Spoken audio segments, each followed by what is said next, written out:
জাতীয় নির্বাচনে যে স্ট্যান্ডার্ড তৈরি হয়েছে তার নিচে নামা যাবে না, বরং উপরে উঠতে হবে, এমন মন্তব্য করেছেন নির্বাচন কমিশনার রাশেদা সুলতানা। বেলা 11:30টার দিকে রাজশাহী শিল্পকলা একাডেমিতে নির্বাচন সংশ্লিষ্ট কর্মকর্তাদের সঙ্গে আয়োজিত বৈঠকে তিনি এমন মন্তব্য করেন।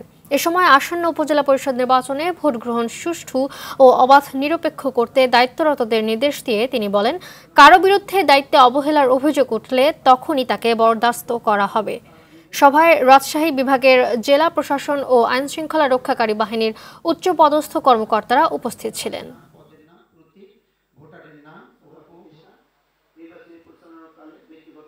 আমাদের মেসেজ একটাই, একটা অবাধ, সুষ্ঠু, সুন্দর, উৎসবমুখর পরিবেশে নির্বাচনটা হবে। যে নির্বাচনে ভোটাররা আসবেন তাদের ভোটাধিকার নিশ্চিন্ত মনে প্রয়োগ করবেন এবং বাইরে গিয়ে সাংবাদিক কর্মকর্তা যারা থাকবেন কিংবা অন্যান্য আরও যারাই থাকবেন তাদের কাছে যেন তারা বলতে পারে যে আমার ভোটটা আমি দিতে পেরেছি।